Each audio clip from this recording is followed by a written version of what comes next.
నేను నా బాల్యం అంతా స్కూల్ సోషల్ వెల్ఫేర్ స్కూలే. ఓకే. సోషల్ వెల్ఫేర్ స్కూల్లో ఒక పొలిటీషియన్ వస్తే, ఆ రోజు సోషల్ వెల్ఫేర్ మినిస్టర్ కానీ, ఆ నియోజకవర్గ ఎమ్మెల్యే కానీ, ఒక అధికారి వస్తే వాళ్ళని చాలా దగ్గరగా చూసేవాడిని, నేను ఇంటరాక్ట్ అయ్యేవాడిని. సో ఒకసారి చెప్పాల్సి వస్తే నేను విజయనగరం దగ్గర సోషల్ వెల్ఫేర్ స్కూల్ కుప్పర్లలో చదువుకున్నాను. ఓకే. ఇప్పుడు మీ అందరికీ తెలిసిందే పోస్పాటి అశోక్ గజపతిరాజు గారు అప్పుడు minister, I think revenue minister అనుకుంటా ఆ టైంలో. నాది 6వ తరగతి 7వ తరగతి చదువుతున్నప్పుడు. ఓకే.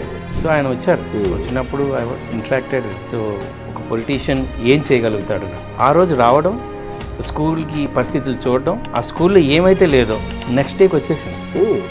ఆయన చెప్పడం, జిల్లా అధికారులు ఇమ్మీడియట్గా దాన్ని ఇంప్లిమెంట్ చేయడం, అది నన్ను కొంచెం ఆలోచింపజేసింది. అక్కడ ట్రిగ్గర్ పాయింట్ అన్నమాట బాల్యంలో. అంటే ఒక అధికారి తలుచుకుంటే, ఒక పొలిటీషియన్ అనుకుంటే గంటల్లో నవ్వుతాయి. అదే నాయకుడు పర్ఫెక్ట్గా ఉంటే ఒక నియోజకవర్గం ప్రజల